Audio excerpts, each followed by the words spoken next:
Hello, Jamie from Inky&Scrappy, sharing with you today my first card in my local Brewing Up Creativity with Inky&Scrappy class.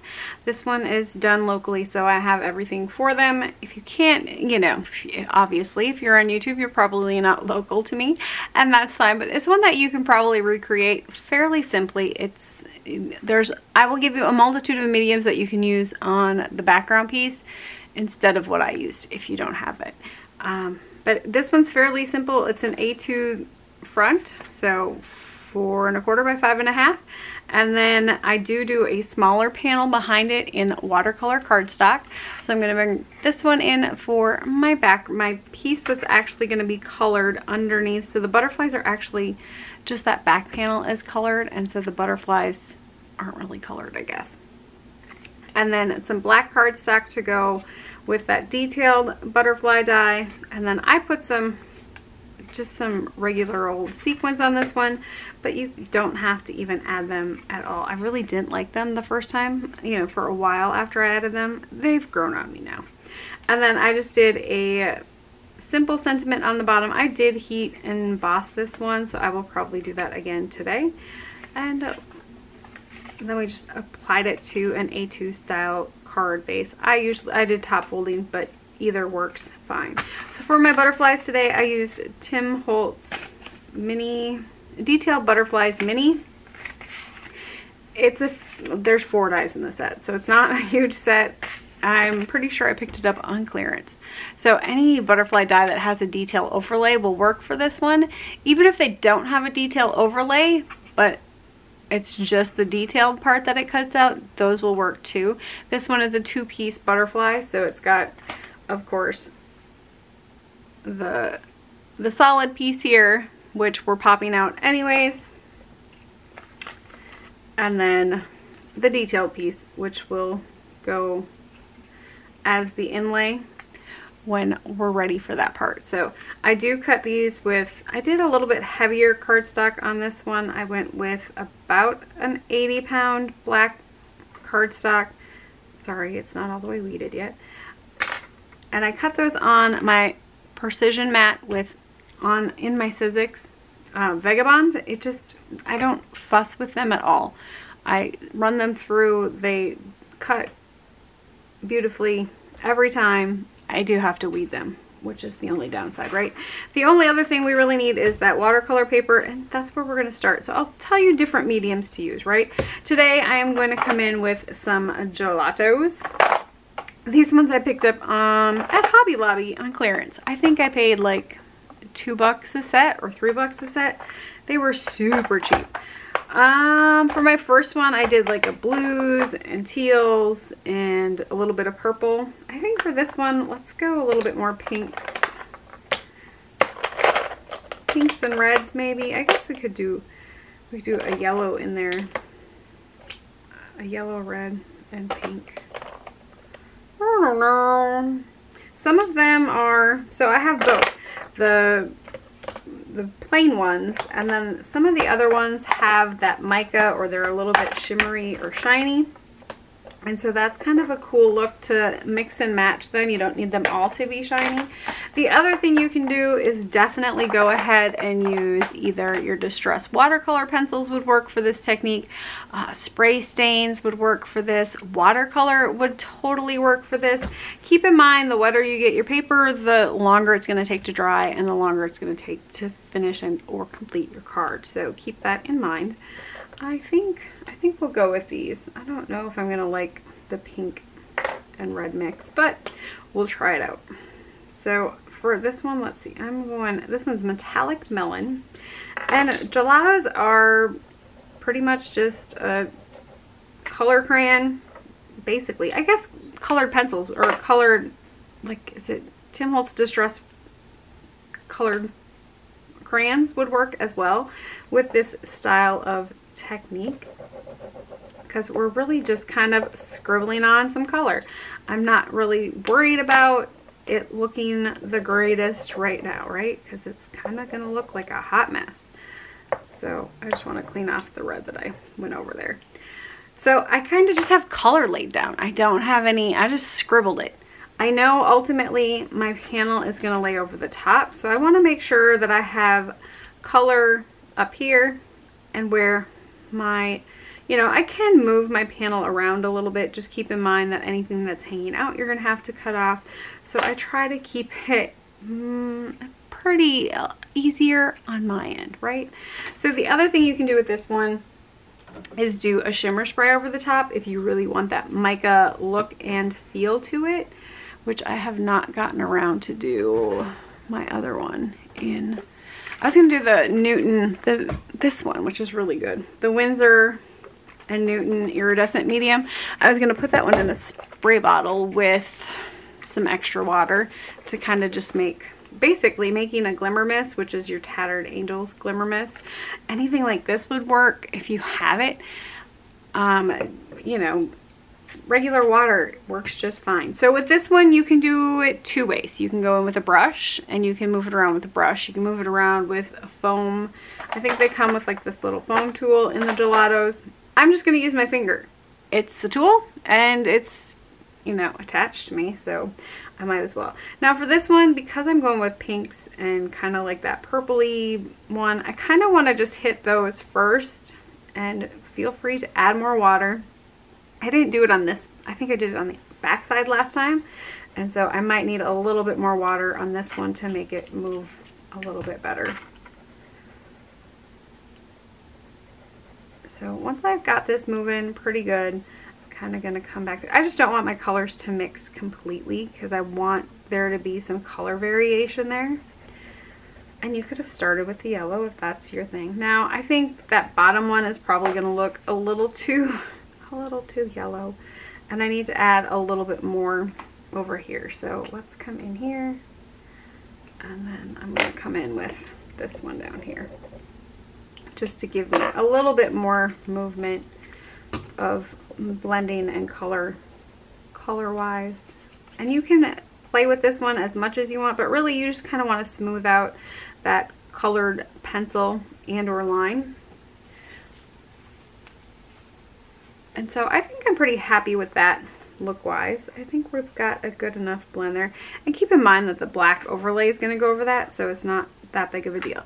Let's do another. I have some scratches, some scrappy paper here. So if you don't have Gelatos, which a lot of people, I'm just going to set that one off to the side and let it dry a little bit. Let's go in with, I'm trying to think if I have some Distress crayons that will work here. Those colors are probably pretty good. I don't have a lot of Distress crayons, so let's just play with, this one is Merriment, so these ones must be the metallics. So Merriment, we'll go blue, and the pink one, which is Cocktail Party. So I'm pretty sure this one was probably like a Christmas pearlescent set, right? And then the other one, let's see here. I think I have these all in color, so we're just gonna go this route and call it good. So with Distress pencils, I'm not great with them yet. I've only used them a couple of times. I think if you get them wet a little bit, they're gonna move a little bit better for you, and you're not gonna have that colory, I don't know, the overly penciled look, I guess, is kind of what I'm saying. And if you get them a little wet, let them sit a little bit, they're going to move a little bit better. So that might be something that if you're struggling with them might help you a little bit. Picked raspberry. I think ripe persimmon would look okay with that one. Says she who does not squirt her pencil and make it wet first, right? Okay. Alright, persimmon, and let's go, we'll go tattered rose for the finishing one here. Just because, you know, I think I have them. I probably should have grabbed some different colors. Oh, the tattered rose is pretty light. Anyways, we'll call it good.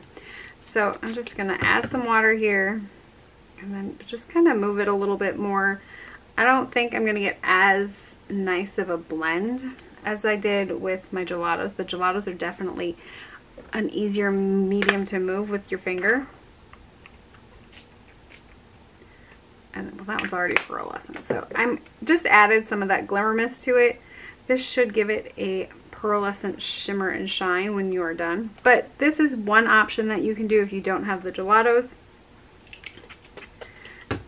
And I'm guessing this one's going to move a little bit better because it's that Distress Crayon, which kind of, I think the Distress Crayon reminds me a lot of Gelato. At least they've got more movement and flow with like finger wise, I think. I guess that's my feel to them overall. So you see how you get a little bit more of movement with the crayon over the pencil. At least that's been my experience with them. I have, of course, as I've said before, I'm still new to the pencils. I haven't, the Distress watercolor pencils, it's just not something I've spent a lot of time on yet. I think they'd be fun for backgrounds and die cut stuff. I did my carrots for Easter and I liked them. So, okay, so for that background piece, so I'm just going to let this one dry a little bit longer here as I bring in this one. So this one here, we're going to bring in our stamp platform, and I want to do that sentiment on the bottom of this one before I do anything else. I want to make sure my hands are clean as well because of course we are stamping and trying to keep that panel white, and so we don't want to add a whole lot of inky fingers to it. Who has inky fingers? Jaime always has inky fingers. It's like inevitable. So because this one is a rubber stamp or you know, foam mounted rubber, it's a little bit harder to line up than a clear mount stamp. So I like to bring in at least a cover sheet that's going to at least help me make sure that my project is going to look okay in the long run and not have, you know, I want to make sure my stamp is in my position tool straight. So it actually looks like I lined it up pretty good. I'm kind of impressed. So I lined that up there. I think we're good placement wise, so I think we're good to go. Now if you are doing heat embossing, make sure to, you're going to want to, you wouldn't have to pre-treat this one because if you're doing the VersaFine Onyx black ink and then clear embossing powder over the top, it's, you know, if you have any embossing powder that may be stuck to some place that you didn't want it to stick, it's not really going to show up because it's clear. Of course, the clear is going to be more glossy instead of the paper, which is flat. So that's your only, I guess, negative on that one if you don't do that part first. So I'm just going to, oh look, Jaime had black on her finger and she already got it on the background panel. Guess who's putting an embellishment there? Okay. I have ultrafine clear embossing powder from Ranger in my little dish there. It needs to get filled again. It's kind of empty. How did I get colors on there? I didn't even... Go figure. So I'm just going to bring in the heat tool, and I heat it from the back a little bit while my tool is kind of warming up. I didn't preheat it today. I'm going to take a little bit longer here. And then a good rule of thumb is to hit it from the back side again, just to make sure that it didn't, you know, to kind of, I guess, even out any warping that it may have done. They do tend to warp with heat setting. So one way to combat that is by heat setting it on the back side at the same, you know, once you're done with the front, go back to the back. It's kind of the rule of thumb there. And yes, I did get some smudgies on there. Okay, it is what it is. All right, so I'm going to flip this over now. My desk or my surface is clean, so that's kind of one of those big ones, right? Make sure I'm working on a clean surface with a white piece of paper. So I'm just going to come in with some double-sided foam adhesive strips, and I'm just going to kind of run this along the outside. I'll snip off my pieces here as I go. I'm just trying to give it a little bit of a pop-up. I don't, you know, it doesn't need to be all the way around the outside, I guess. You could definitely do foam squares here if you don't have the adhesive strips. This just works well enough. And I'm not worried about it all being covered. It's not going to be a shaker. You could have definitely done it as a shaker if that's what you wanted to do. You could have had some shaker, made some shaker wells behind those butterflies. That would be cute. Guess what Jamie's doing with our leftovers? Making some butterfly shaker wells. No, just kidding.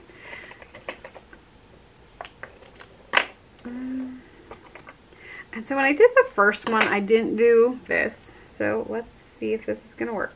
I'm actually going to run my foam tape over where the butterfly's body is.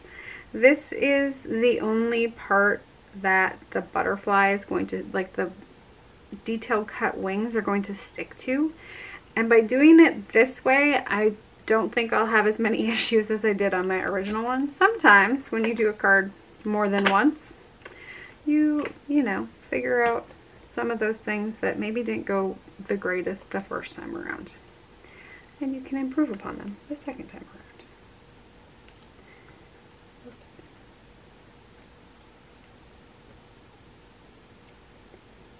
I went with a heavy, I think it was 110-pound cardstock weight. I'm pretty sure it was Accent Opaque paper, but Nina Solar White Classic Crust 110 pound, I think it's 110 pound in Classic Crust, right? Would work just as well. I'm just going to peel up all of my foam strips here. Now my panel is going to be smaller than my foam strip base, right? Let me grab my card base here. Usually I would say stamp the inside before you get this far, but I don't know what I'm putting on the inside yet, so I think we're good. I just want to make sure when I put this down that I'm going to be okay with where my colors are. Yep. Okay, so I'm just going to put this down right in the middle. So kind of line it up, bring in my glue adhesive. It's dry enough. I didn't add a whole lot of water to it, so it actually dried fairly quickly. And I'm just using, I think it's a Strathmore watercolor cardstock. Any watercolor based cardstock would work. The Tim Holtz Distress or watercolor cardstock would work. I'm trying to think of some of the other ones that I've used. Canson XL would work. Any of those. I'm gonna rinse my fingers off again and wipe them, since I touched the top, and yeah, I'm trying not to get my hands all icky today, you know, to save on and added stuff that I need. I peeled off all of my backing already. I'm just going to come in with some glue and add a little bit here. I do this because it gives me a teeny tiny little bit of wiggle room if I didn't get it lined up properly the first time. It kind of allows you to pull it up a little bit. Granted, foam adhesive might be a little bit more forgiving too. So I'm going to line that up on the top and the side. Usually you do the top and one side, so that way if you need to trim, you can. And then we're just gonna press this down gently here. And you see how those butterflies just come through, and aren't they just gorgeous on there? Alrighty, now we need our little butterfly wings. So for these, I just kind of took the wing and folded it up a little bit. I didn't press too hard. I didn't want to do a hard line. I kind of used my nail as a guide there to kind of score it. You could, I guess, throw it on a score.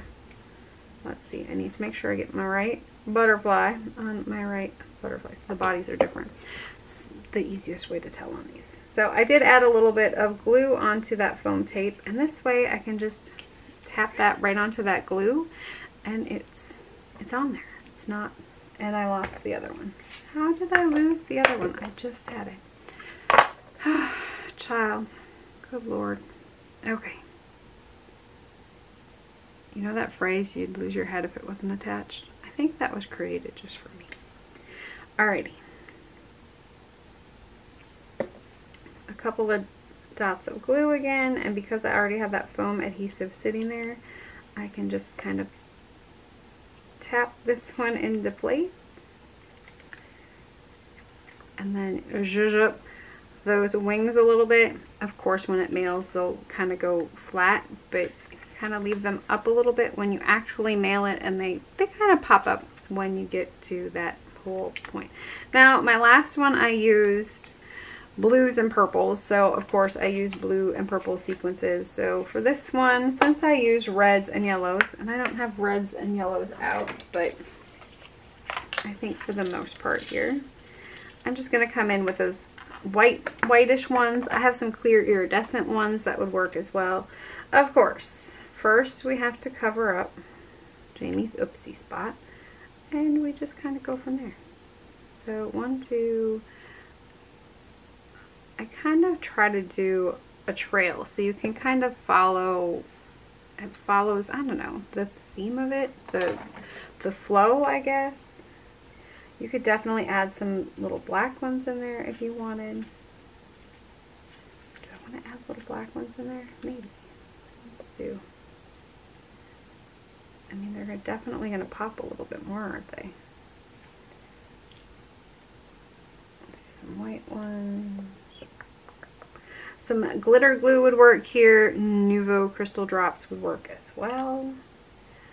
And you can totally skip this step entirely because I really didn't think it needed it overall.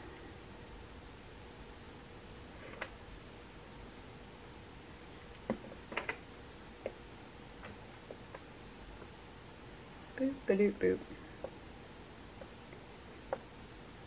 Maybe go the right way. Alrighty, one more little black one. Maybe right there, and then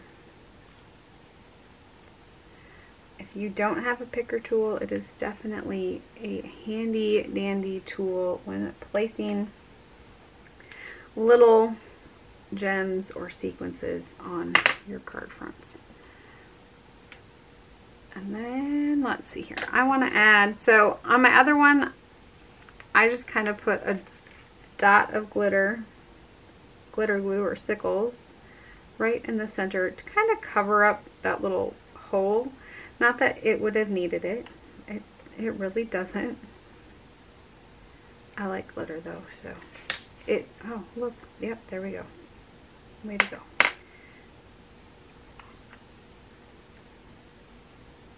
Just kind of adds a finishing touch to that hole in the confetti there. And that is my finished card for today. So this one came together fairly quickly once everything is die cut out, and that the gelatos are kind of fun to play with. If you don't have them, you don't need them for this one. Watercolor spray stains, mica spray stains would be pretty with this one too. Let's see, yeah, I would say Distress Crayons are probably very similar in feel to the gelatos if you don't have the gelatos. I think that's about it. So there is my finished completed card today. I hope you enjoyed this one, and I will be back soon with the other card in my Brewing Up Creativity class with Jaime from Inky&Scrappy for May 2024. Bye!